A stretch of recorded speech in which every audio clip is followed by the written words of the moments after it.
The question is, how long does it take three highly experienced tech guys to set up one fucking voice call?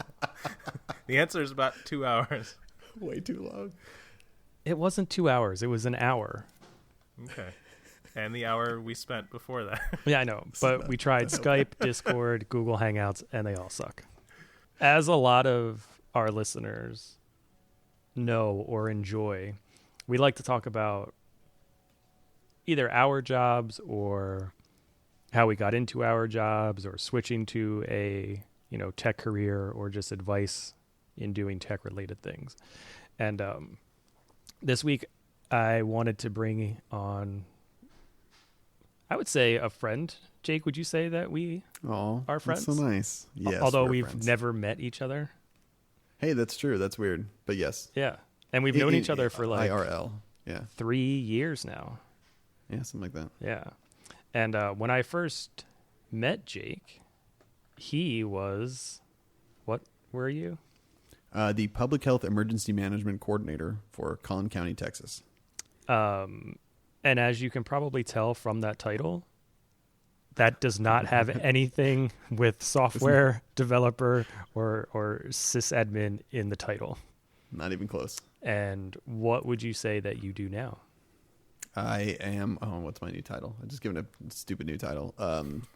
Like senior engineering team lead or something. I lead a group of developers at a company in Dallas doing development.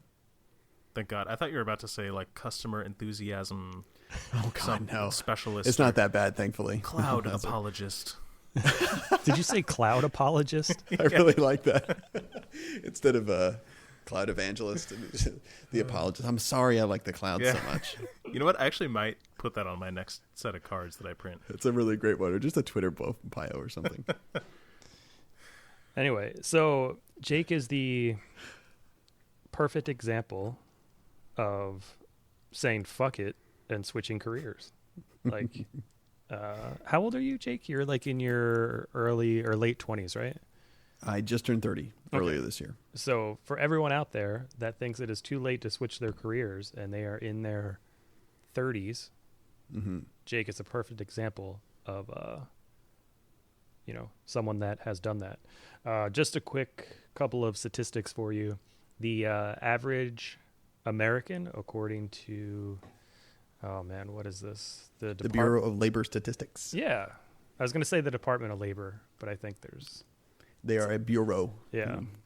Ain't no department. The average person in America over their lifetime or working age, so like 18 to 65, holds 12 different jobs over the course of their lifetime. For women, it's a little bit less. It's like 11 and a half jobs, but for men, it's 11.8. But I mean, what's the difference? It's 12 if you round up. And half of them people have between the age of 18 and 25.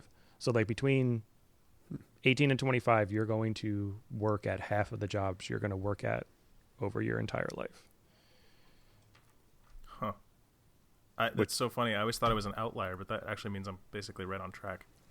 Yeah, I was trying to count as well. I think I'm basically on track as well.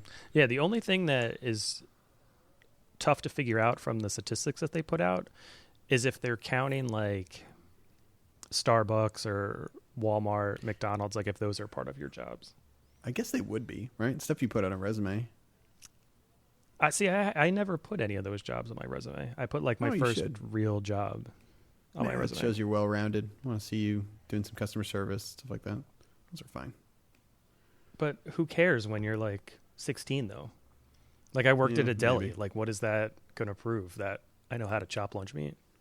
Yeah, we're going to put you closer to the break room and call you for bagels. I guess that's true.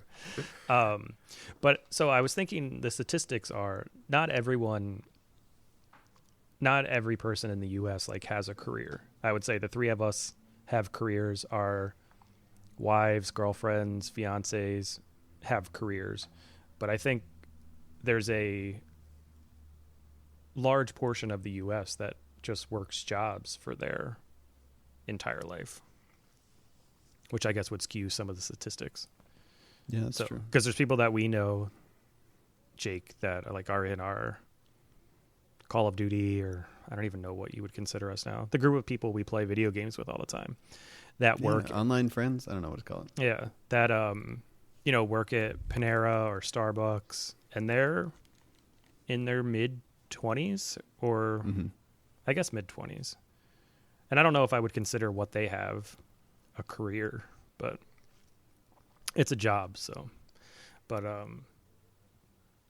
yeah. Can I jump in and just say one thing about, you mentioned the age thing before of right. like, it's never too late. Yeah. Yeah, I couldn't agree more. But this week I actually got 2 messages from people on YouTube and Facebook saying, "Oh, I'm afraid that I've waited too long. It's like I've put this off for 6 years and now I'm finally getting into Linux. I'm 24 now. Do you think I can still make it?" Oh, no. I'm like, dude, calm the fuck down. Yeah. Settle down, 24. Oh, oh, man. Right. Yeah. So You're good. To be young. So yeah, that's actually some of the questions that I had for you. So Jake, we're using you as an example of it's never too late. You can always get into tech. You can change your career. I mean, we're going to focus more on tech jobs, but I think you can switch your career at any time. And I think you're a perfect example of it. So like the first thing I want to ask you is like, why did you decide to switch jobs? Yeah, so out of college, I started working for Collin County, and it's if you know where Dallas is, it's the big county just north of Dallas. There's 4 kind of main counties that make up the Dallas-Fort Worth area, and Collin County is one of them. So it's kind of about 1 million people, and got a job out of Texas A&M working, doing public health emergency management planning, which I'd never done before. So if we had a big flu outbreak or something, we have to have procedures and plans and stockpiles and supplies and stuff to get people vaccines or some other type of medication or something very, very quickly. So it was really, really interesting. I didn't have any knowledge of it beforehand going in. And I have degrees in political science and public administration. So so you have none useless of which is degrees. programming. Absolutely useless. No, they were wonderful. And I actually started out in like aerospace engineering at Texas A&M and did that for a year, my freshman year, and then decided that wasn't going to happen. So that's actually an interesting like thing. Why did you say it was not going to happen?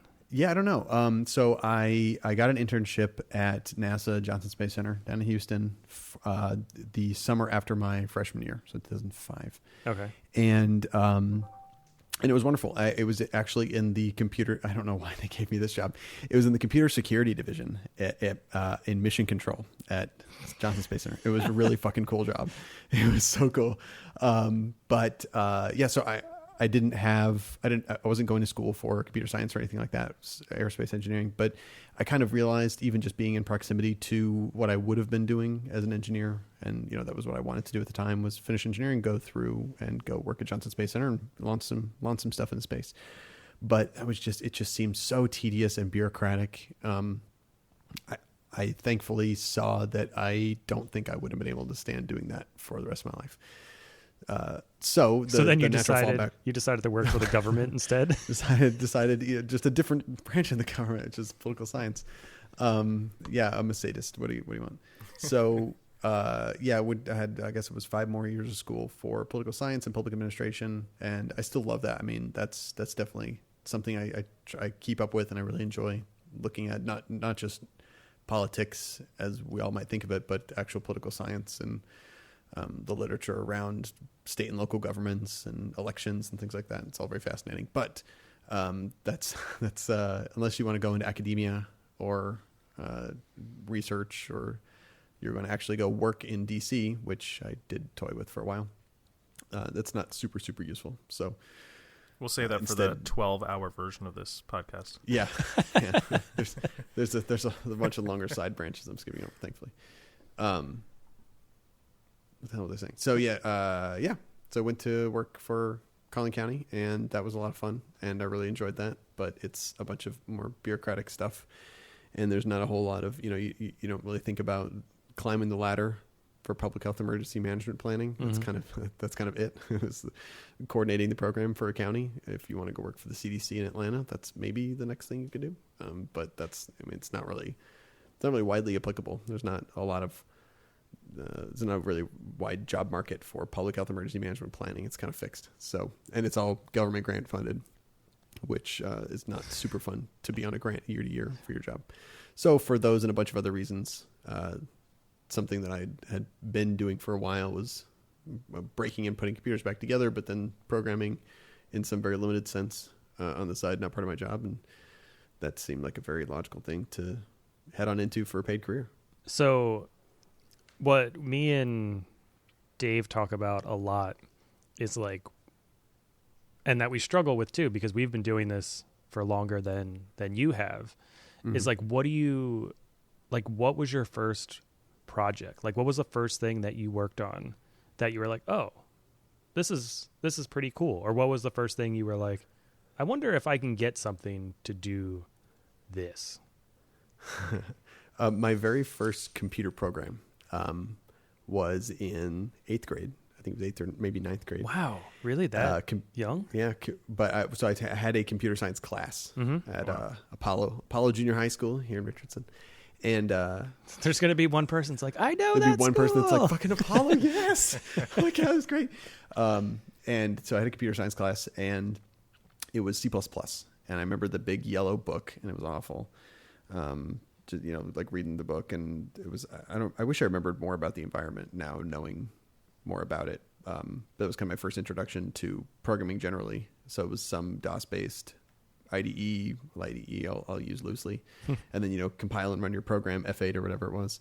And it was like a pocket tanks. You guys ever play pocket tanks? Where you've got like 2 tanks sitting on a landscape, and you take turns volleying things back and forth and trying to destroy each other. I didn't know that was like a trajectory calculation. Yeah, exactly. Man, it was awful. So, just trying to do the calculus when you haven't gotten to calculus yet, and things like You were in 8th grade.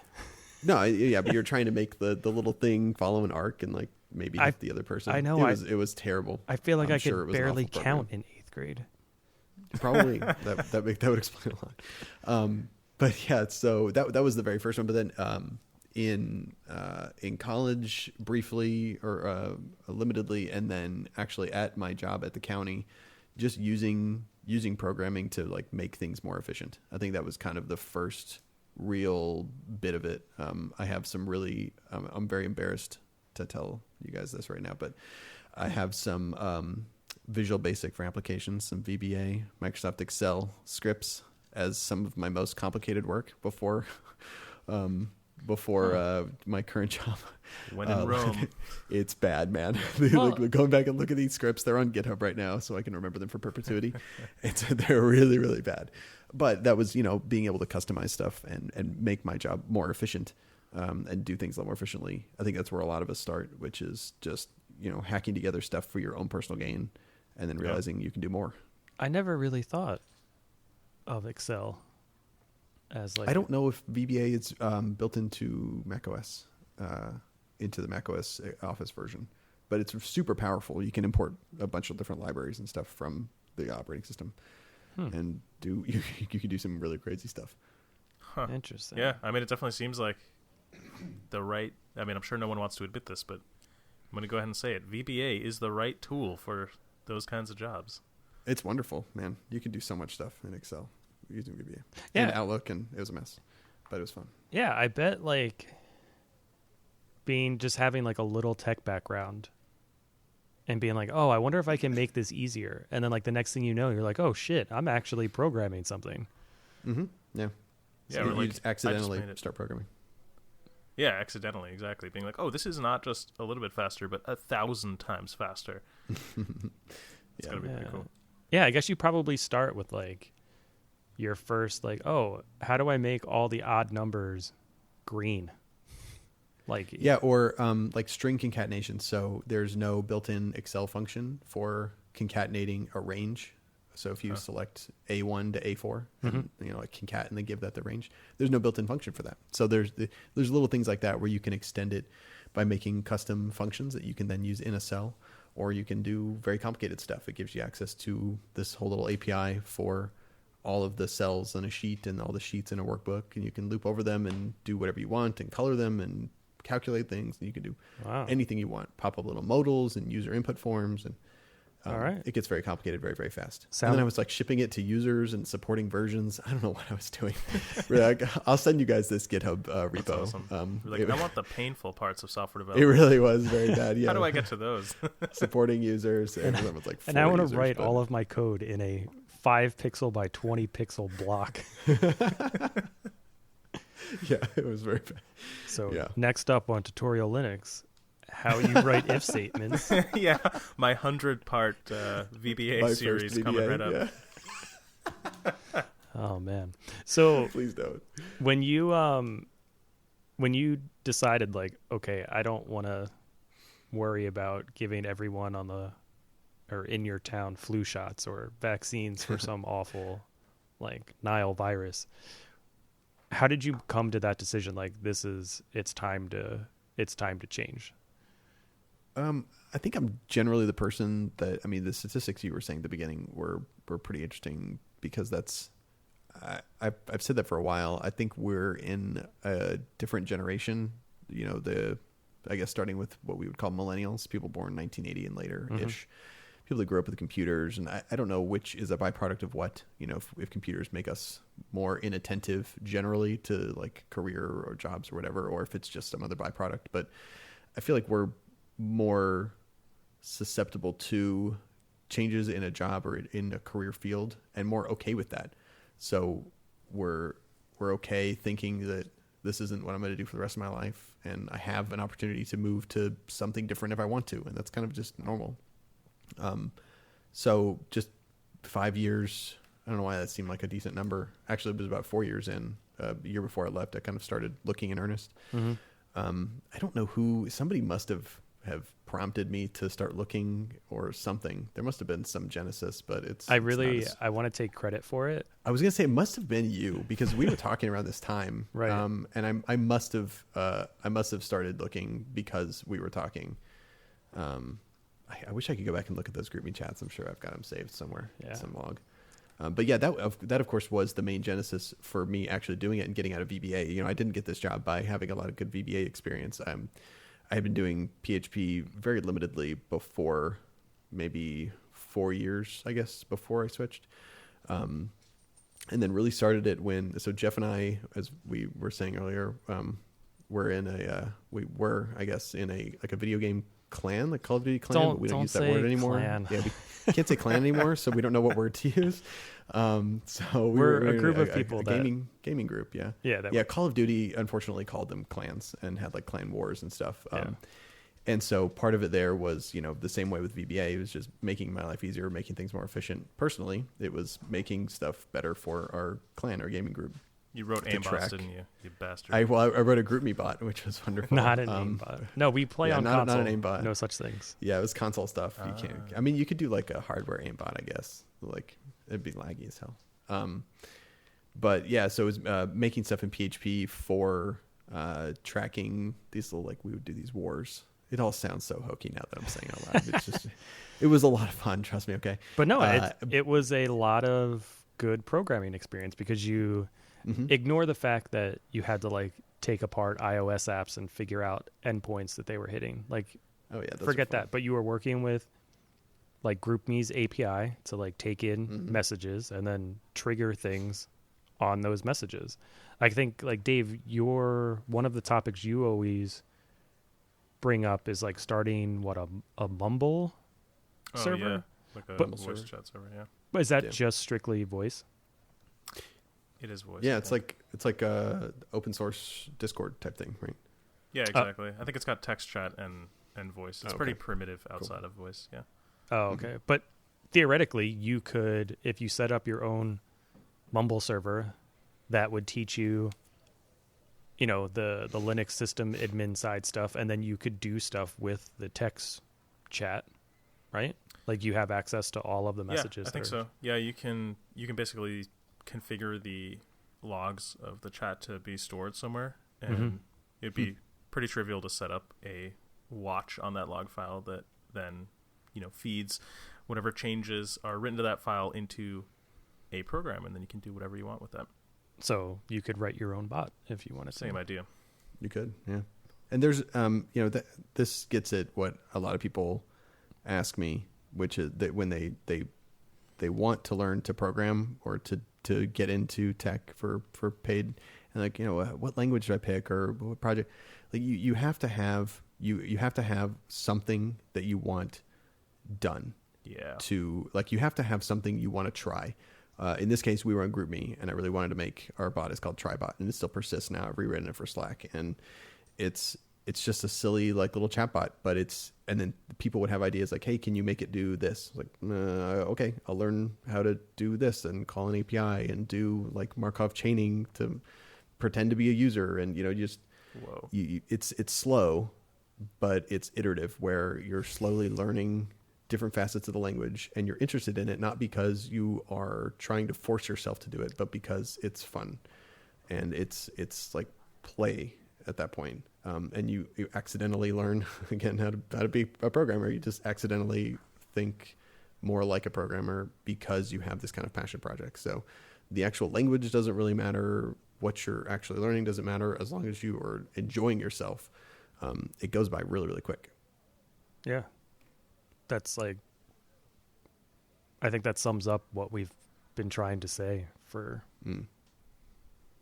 months of podcasts. I've been trying to say it for 3 years on my channel, and it seems like I'm not kidding. I stubbed out a video today where I was like, the 2 most important things evers, and the 2 things I picked were literally, you know, it has to be a project you're interested in, and learning the thing can't be the project. That learning the thing has to be a byproduct of the thing you're trying to do. Like, if there's one key to it, at least for me and everyone I've seen learn this stuff, is it's exactly what you just said. Is, you know, it's not forcing yourself to, like, you know, chew on all the dry knowledge that it takes, and like memorizing things and flashcarding things. It's like, you got to have a juicy problem that you want to solve, and where when you solve it, it's going to be completely awesome. And then the thing you're trying to learn just has to be that stupid bridge that you have to build to actually get there. You know, it's not the main focus. Right. And for DevOpsy stuff too, you know, I was on shared hosting on DreamHost for back at the beginning, and didn't know what the hell I was doing. I was like, I can set up an FTP and like edit my files on Notepad++, and then save them, and drag the FTP it over puts in it on a thing. And, that's awesome. Yeah, it was awful.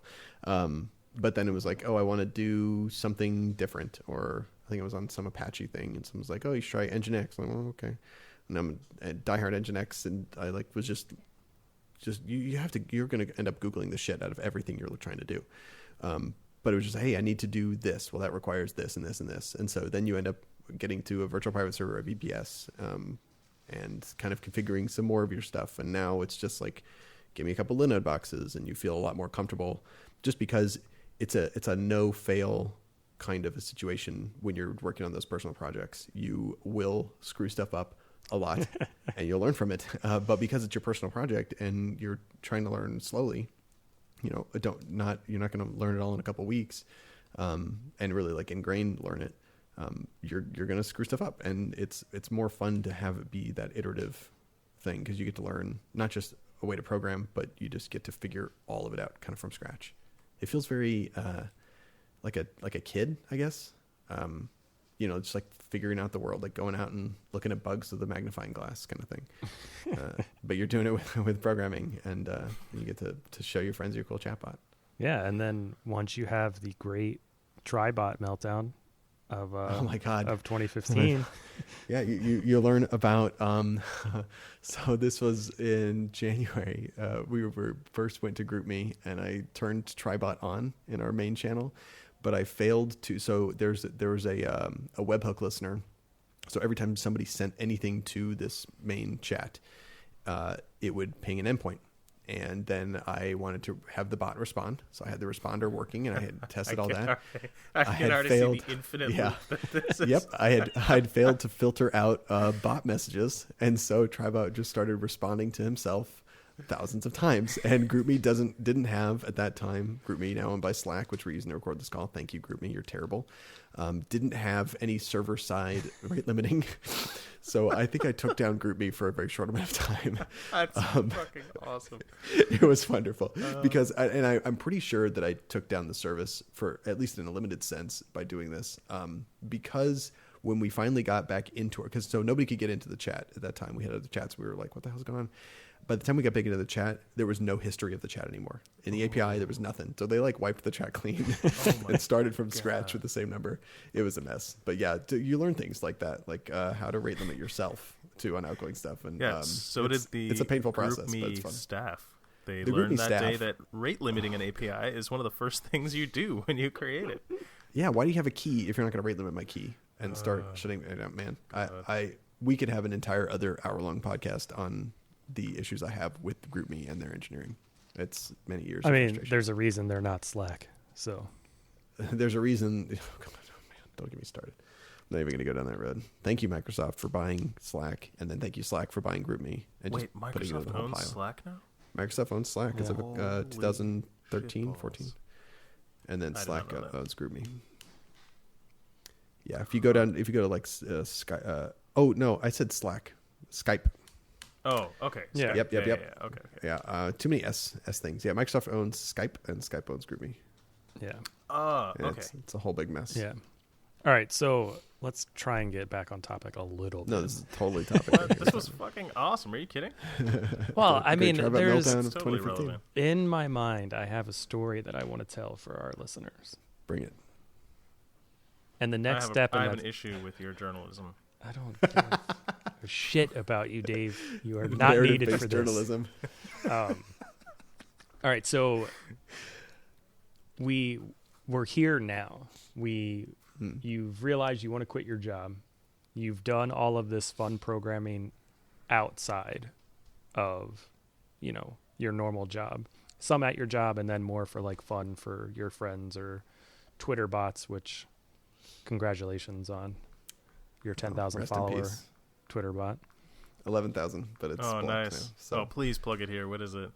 Well, it's blocked now. It's a Trump spam one. So it would reply to Trump every time he tweeted with the countdown for how many days were left in his presidency. Oh, that's awesome. Like the full countdown string.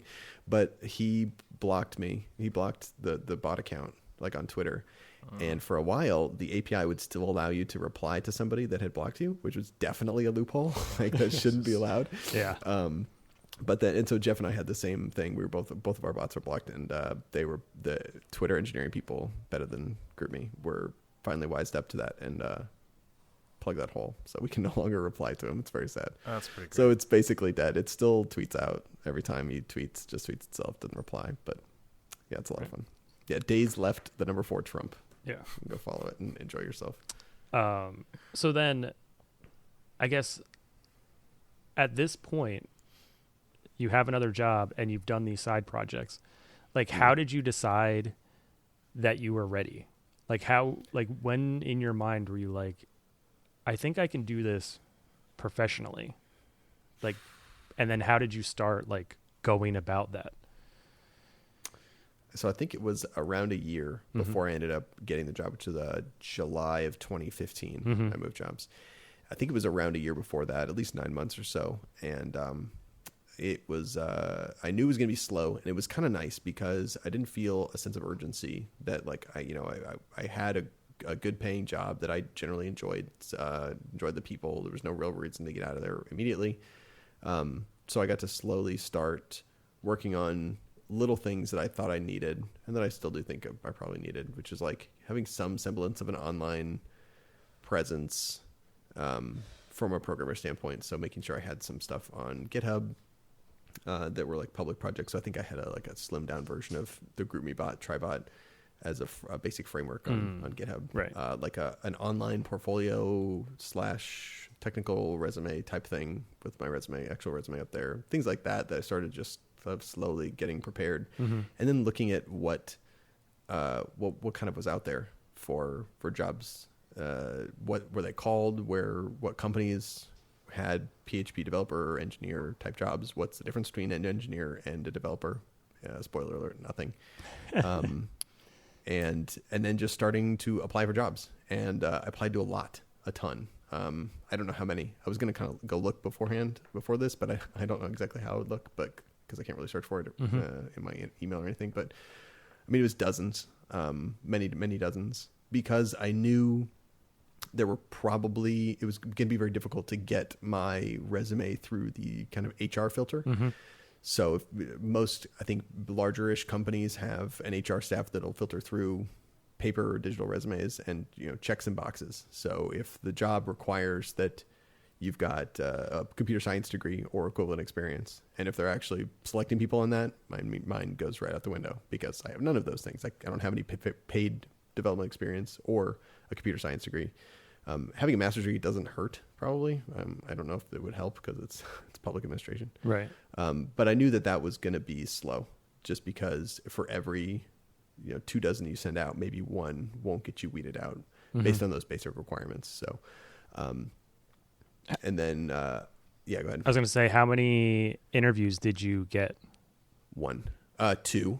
Because I had to interview twice at this company. But my current company, AXXESS here in Dallas, interviewed me once, brought me in for an interview with a couple of people. They did a phone screen first with just an HR person, but then brought me in for an in-person interview.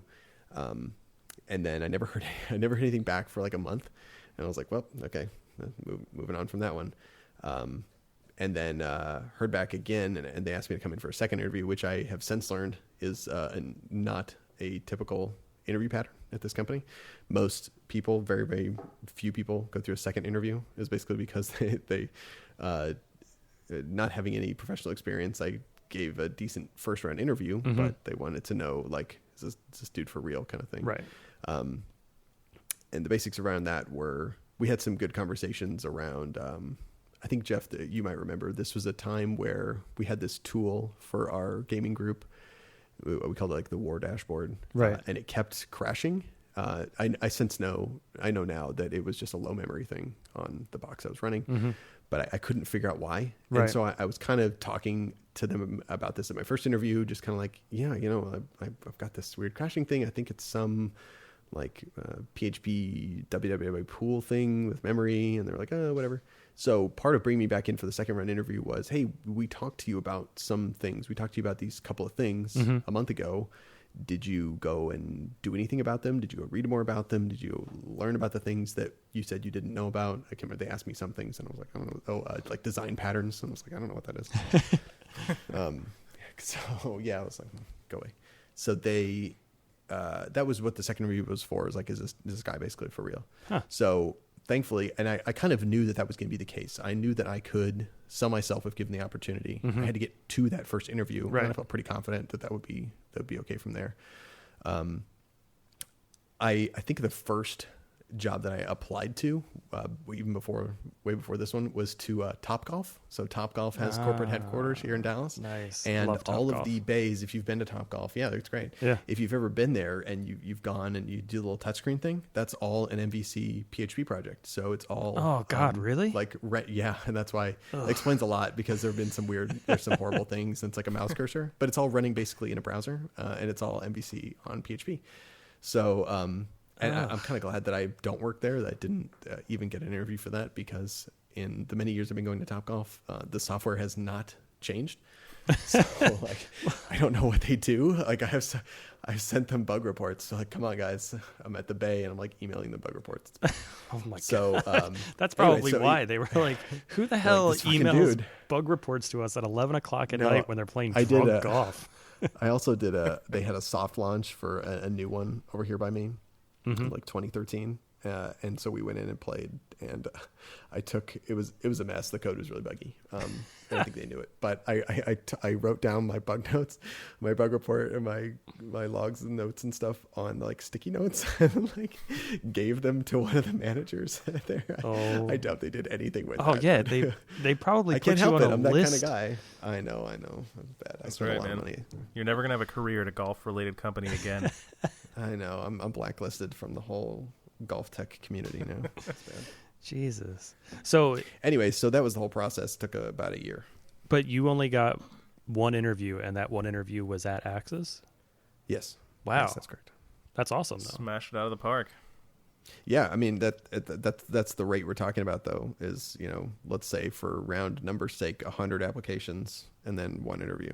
So if I had done another 100, maybe I don't know if it would have been one additional interview. I don't know if that was the average rate, but I knew that once I got the interview, that was going to be the chance to actually seal the deal, and it worked. I mean, they knew they were taking a risk on me, Right. so that was just me selling myself that I'm worth the risk. So Did you? Oh, go ahead. Sorry. No, go ahead.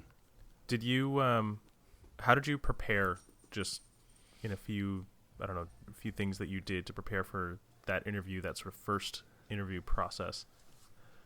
I went. I think Jeff had recommended like this big book or big list of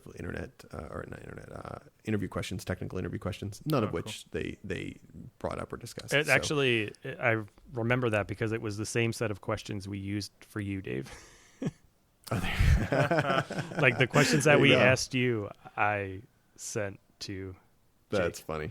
Yeah, I remember going through those, and a lot of them were very computer sciencey type things. Yeah. None of which were asked, and I think that's a byproduct of the company that I'm working at. It's not a very large company. When I was employee number 100 and something, and we're up to like 250 now. It's still a very small company, in the standards of a lot of big tech companies that have structured interviews with big technical questions. If you can think of all the generic Google ones.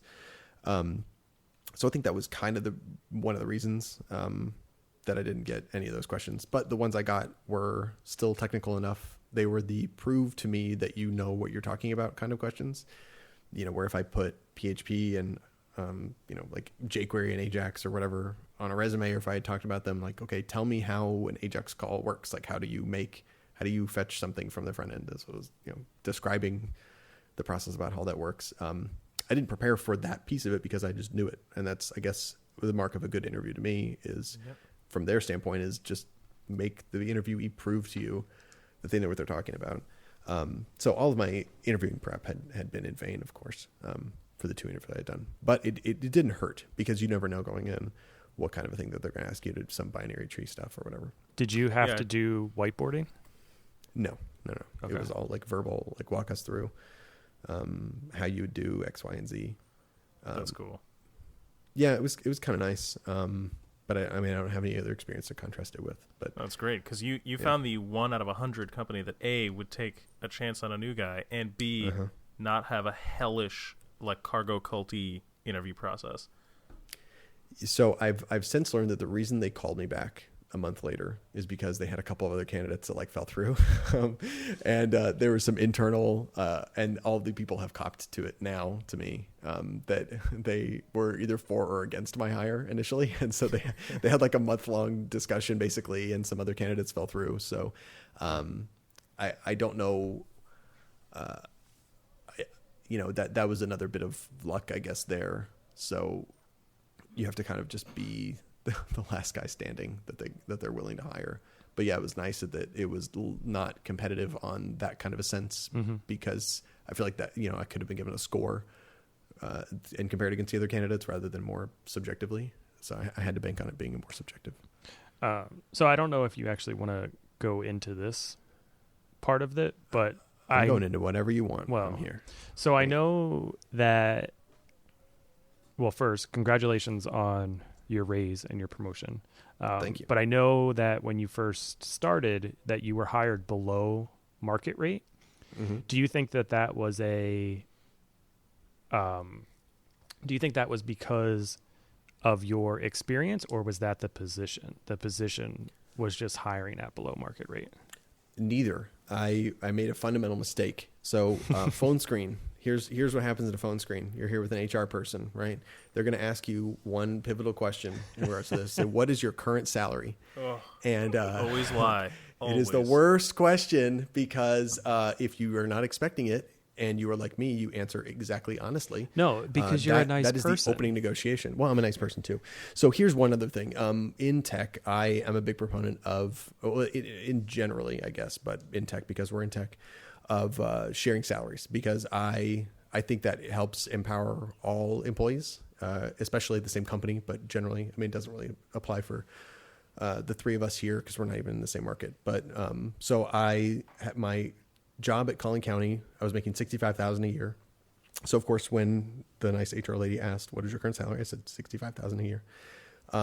So that's coincidentally what they offered me when they offered me the job was $65,000 a year, and there was a two-way kind of risk discount. The way I think about it is, I knew that they were taking a chance on me, and they knew they were taking a chance on me, and so we were both willing to have a lower starting salary. And then this was spoken, of course, and we didn't have any negotiations because I was dumb, and I was like, "Yes, I will take it." Yeah. I thought you This is actually. my first negotiation too.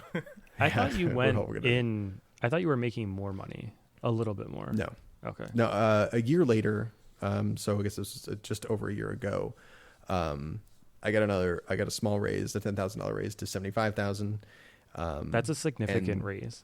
That's It's almost, a bump. It's 15%. It's almost 20%. And you have to remember too that some of our listeners in the U.S., or let's put it this way, that the average income in the U.S. is like half of what your salary. Oh is. yeah, when I got out of college, I mean I was fresh out of college, so then there's another discount that employees kind of get. Right. But I think I started out at it was like the CRI coordinator was the name of the job. Mm-hmm.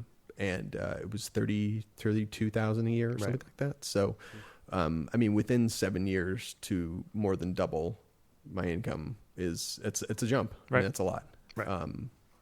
So yeah, going in at a discount, I don't think I would redo that.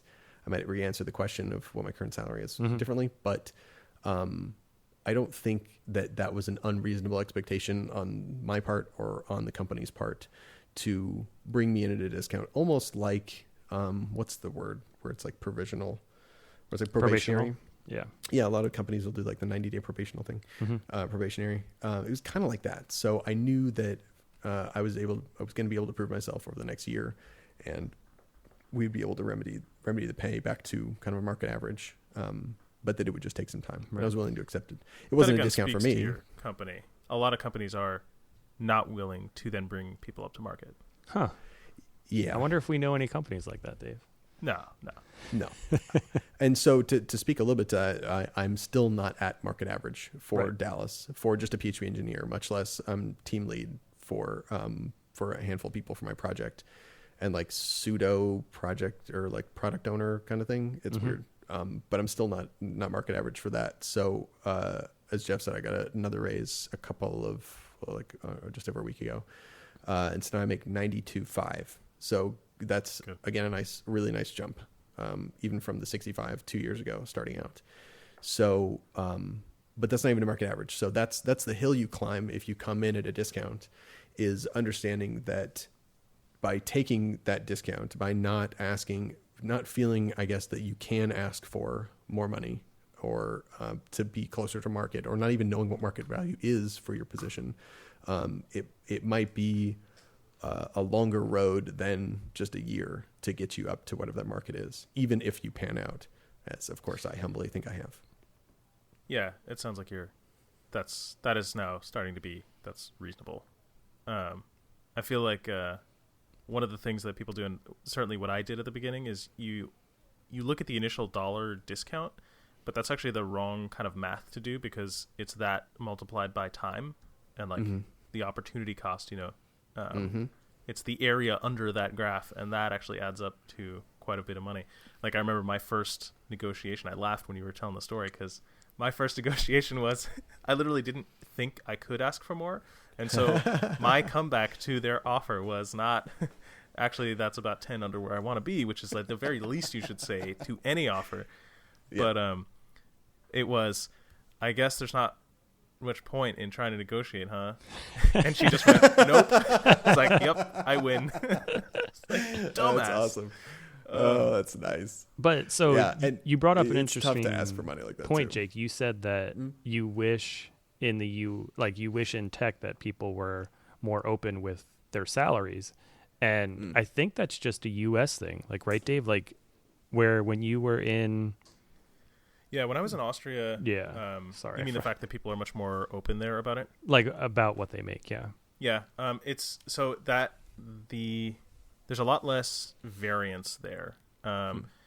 It's really like everybody's inside of a really tight band that where like the main drivers of how much you make are how long you have been in a job title that's related to what you're doing, like very close, like in that career track, and what your current position is. So it's like position plus years of experience, and the math that puts everybody within. So like, for example, it was like system administration stuff, and even a decently paid, it was like, so they do like their salaries are always like in monthly. They're never expressed yearly because often the pay cycle happens 14 times a year. There's like extras and bonuses and stuff. So my entire team, which had a range of, I think it was like 5 years of experience. So like I had the least amount of experience at the time, and the guy that had the most had about 5 years more than me.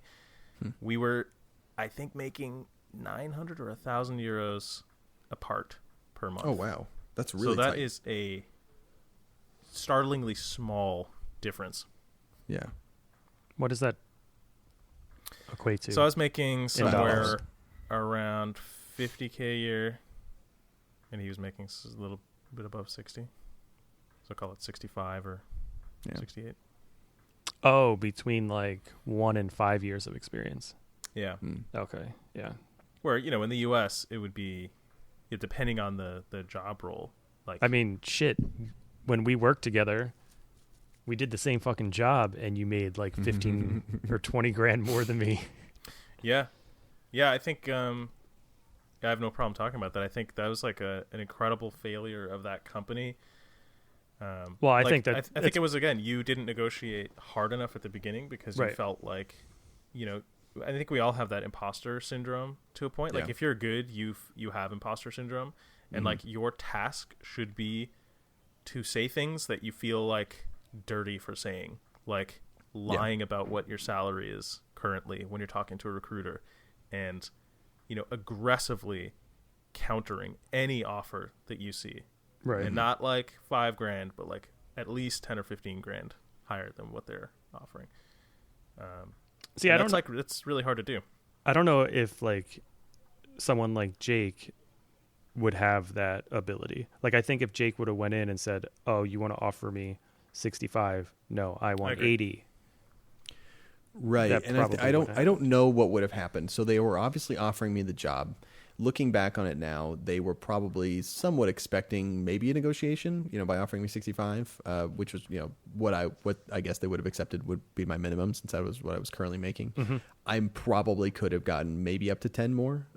If I had, I don't know. I'd be really curious. I don't know if, because you can't ask now, because even if they were being perfectly honest, they wouldn't be in the same mindset. And I don't know. It's hard to say. Generally, I'm down for sharing salaries when it makes a lot more sense when you're kind of in the same company, because, and I've told my team this too, like I have no animosity for anybody that might make more than me towards that person, because they're an employee. Like, good for you. Like, get paid, son. Like, do it. Yeah. It's not animosity towards the company, but it's bargaining power. It's saying, look, you're bringing in, and this is I'll fudge the numbers a little bit because I don't exactly know them, but the company is bringing in entry-level .NET developers at like 85. And then just for this raise, they said, how about 85? And I was like, no, hold on. Now with 2 years under my belt, feeling empowered to say, look, we've come to some understanding where this is a mutually beneficial relationship between me and the company. I need to start getting closer to market average, and not with the explicit or implicit threat of like, I will leave if you don't, but it's like, that doesn't need to underlie those discussions. Like, I'm gonna leave if you don't give me what I want, because that feels a little icky too. They know that there's always the possibility of that, but it's more like, look, this is what the market average is, and if we want to hire people, like higher quality people, we can't be paying our current people $20,000 under market. Right. For Dallas, for this job, it's about 95. So it's having the discussion that, it is trying to be more empowering for all of the employees on your team or in the engineering department generally. it can only help everybody by kind of sharing and being open about that. We all got to pay for stuff. We all want money. Like, I don't know. I don't like this stigma around like pay. It's just money. We all got to do it. I think it came in with like the ping pong table of like the no, it's all about passion. It's like no, oh no. God, yeah. If you think people come to your office because they're so passionate about whatever they're doing there, it's like you are very mistaken. Yeah, I'm passionate about getting no one paid. believes that. Well, I don't know. Google, Facebook, Amazon. Yeah, that might be true. I might take less money than I make now to work at Google. But incidentally, those companies would all pay vastly more. Yeah. Yeah. So clearly they at least, I mean, And I think all of them there's still have problems keeping certain developers in Right. certain departments. They get poached like hell. I mean, Apple's lost a lot of engineers to Tesla, and a couple other companies just Whoa. maybe they're paying a little bit more, but maybe you want to go work for Tesla more. Wow. It's like, Yep. you're always going to have problems retaining employees, and it's not passion. It's not a ping pong table. We have a ping pong table and a pool table, and I have not played them in like a year and a half because I don't have any time. But it's like, I mean, you spend a couple $100 on a ping pong table. That does not replace a $10,000 pay cut. But thank you. Amen. Dave's about to like cheers a beer through the internet Yeah. with you. Exactly. I'm standing out of my seat right now. No. So you talked a little bit about like what you would have done differently, like asking your salary or like asking for a little bit of a higher salary or negotiating. Is there anything else like you wish you would have known at the time when you were looking for this job or no?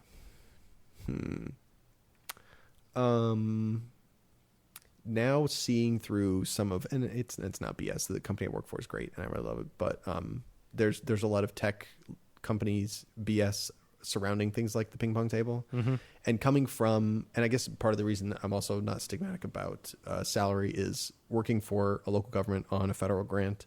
My salary was always public. You could just Google what my salary is. Mine Bathman was pay, too. and it was just paid. Yeah, okay, because you work for records, that's right. Yep. So being under that kind of a system where I was a supervisor, if I wanted to give my employees more of a raise above like the 2% cost of living thing, I'd have to get it like approved by the commissioner's court, which is like the city council for the county. Like a horrible bureaucracy, and so you're like, ping pong table, oh my God, like these companies are great, and you're like, oh look, they have an Xbox, and it's like like don't judge companies on that.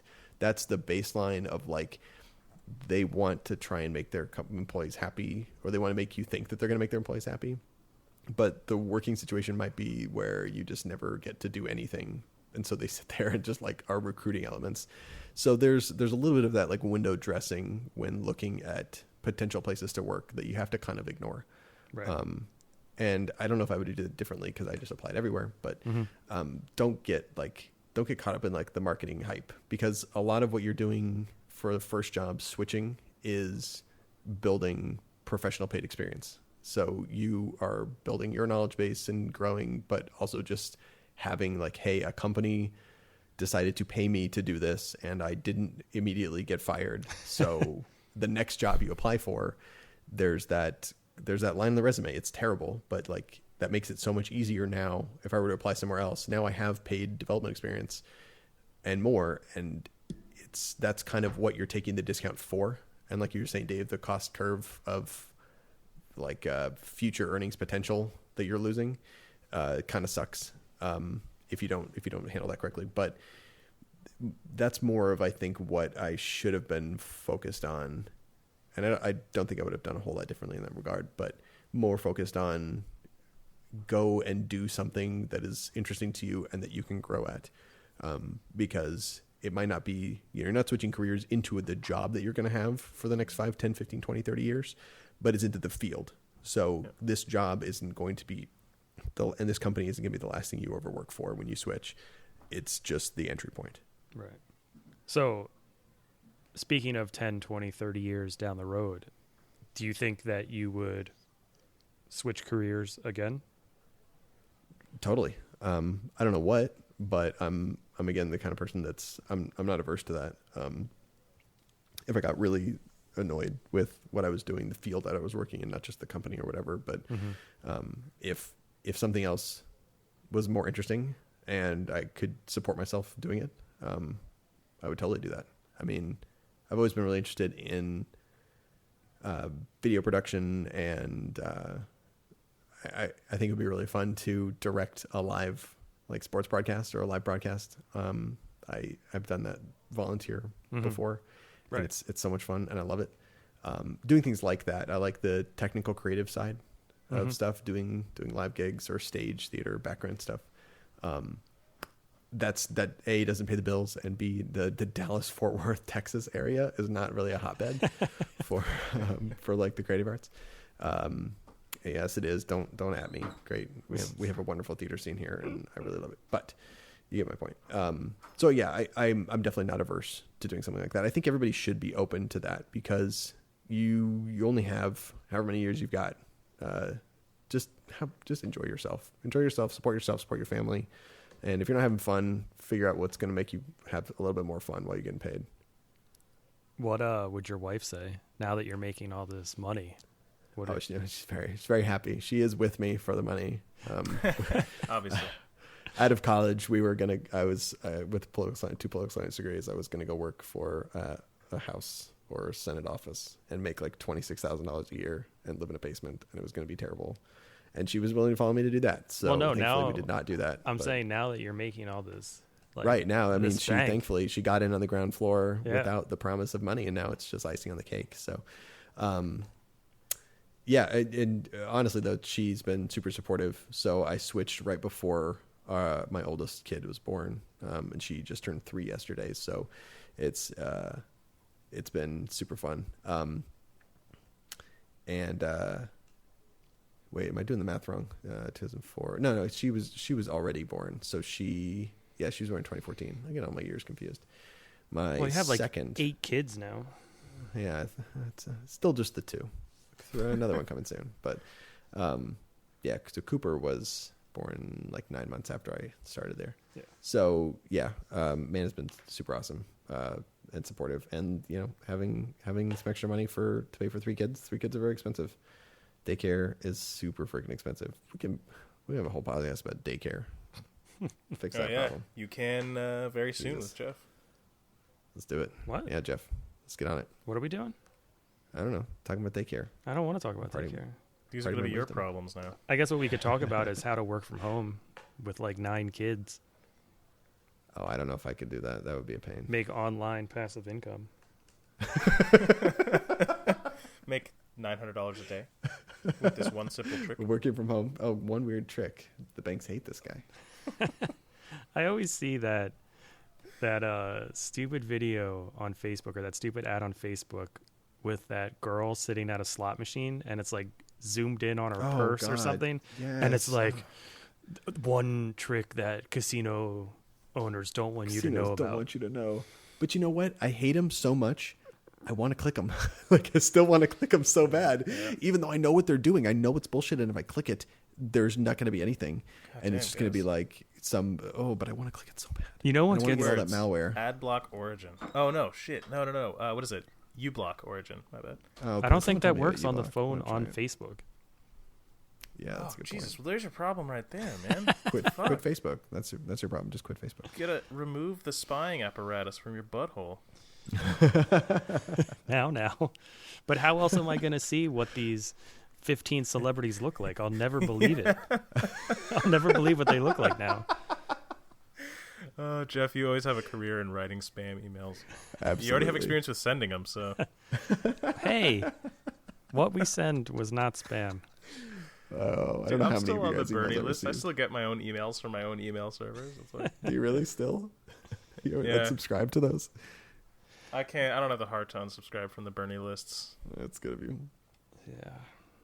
Well, so I feel like this was a very good podcast after we got off the ground and started doing stuff. We got to figure it out. Yeah. Jake, is there anything else you'd like to say before we wrap this up?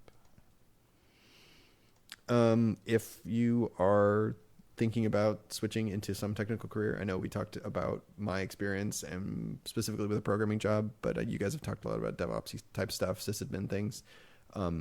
Having a passion for it, like if you are not interested in this, and I mean, if you're listening to a podcast about it, you probably are, but this is something that you're going to develop skills that you need over time by just playing around.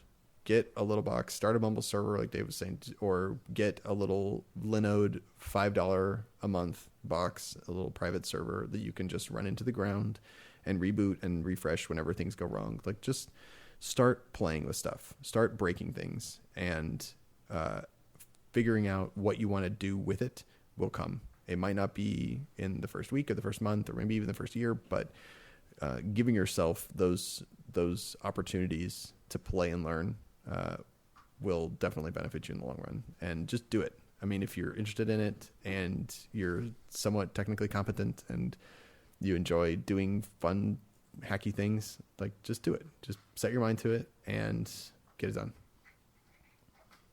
Good advice. Do you have anything to plug? Any projects you are interested in sharing with people, or any place you want to send them? Oh, we talked about my my Twitter spam, because that's been my favorite. I'm prolific on Twitter, but I'm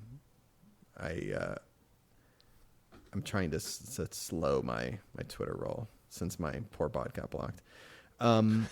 Generally, I don't think I've got any specific plugs. That's fine. I just wanted to give you the chance. I think we're going to share this with a whole bunch of people. So rats. Like No. 600-700 people, probably. 6,000-7,000, 100,000 people. I think That's I'll awesome. upload this on YouTube. Oh, I wish we had the video To get of another us, couple of our thousand. incompetence trying to get this set up to go with that. and your That'd be giant great. hands. Yeah, that was Yeah. that was strange. Do you want to mention the sub? And like, Our sub? yeah. Yeah. So we don't. I think we still use the word clan on there, but so Jeff and I are children of Reddit. We have our Call of Duty clan is God, I hate saying the word. Is on Reddit. It's Reddit Tryhard. Yes, we're being ironic, and we play. I think most of us still play Call of Duty. The next one's coming out. A lot of people play Destiny, play Overwatch, Rocket League. There's some game called Fortnite that everybody is trying to get me to play, so I think I'm going to do that after recording. But if you're really are gonna looking play? for, yeah, I downloaded it. Okay. Oh. Yeah, Brandon wants me to play, so Okay. I got to drive back to my house. But yeah, come play. Okay. So if you're looking for a group of people that you want to play games with, you want to play Destiny with, D2 or whatever, I don't play that, but go check us out at reddit.com/r/Reddit Tryhard, and we'll be happy to have you. Yeah, and say that you heard it from here, Yeah, just totally. to see how many people we reach out to. But Mhm.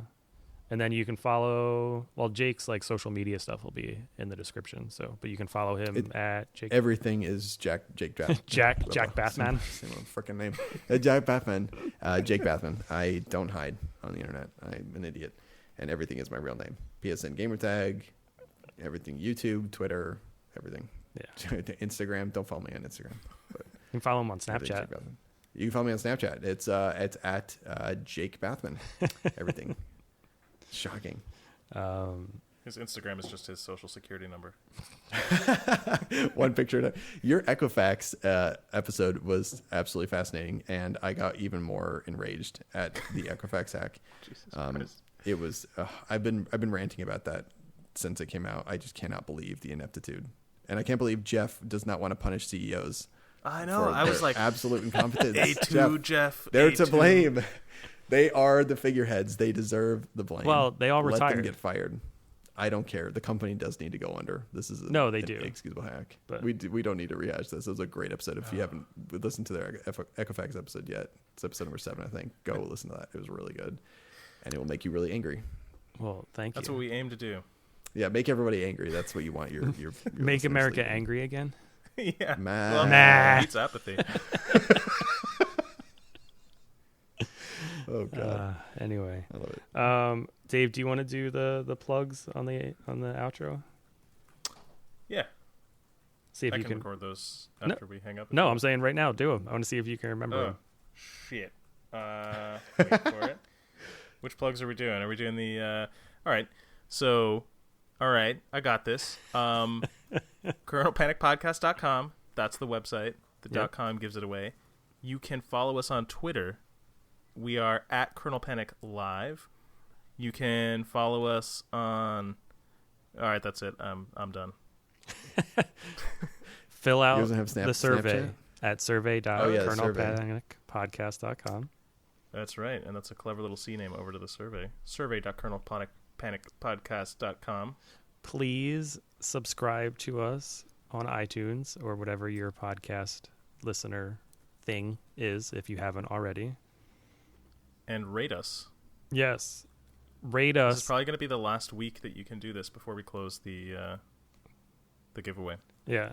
So if you rate us on iTunes and then send us the rating that you gave us with some sort of distinguishing fact about Your social security number. Social security number, yeah. Just put it yeah, in. okay. So in put the your rating. social security number in the rating and then DM us your social security number so we know Oh, that dear it's God, you. please don't do that. That makes us somehow Mother's maiden PCI name. compliant, right?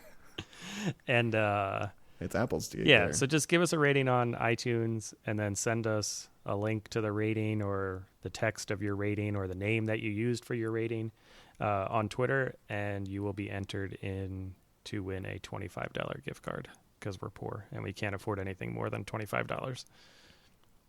I think I've rated you guys, but I did not participate in the DMing. I feel like that's inside baseball. That Yeah. That's true. I think Can't. questions would be asked about what exactly happened during the interview, yeah, the nature of the contact between the parties was, etc. you got a Mueller subpoena. We don't want that. Yeah. Oh, God. I didn't know you guys were Russian. It's weird. Dave is. He says he's Albanian or something, but It's the same thing basically. believe it. Damn brewskis. all right. Well, I guess thanks for listening. Use our affiliate links in the bottom of the description to get a free month of BarkBox, to Oh yeah, if you're setting up a new Linode box, Yeah. use their links down the bottom. get $5 off, I think, your first month. And yeah, just do the BarkBox thing. If you have a dog, I don't understand why you wouldn't do a BarkBox. Be nice to your dog.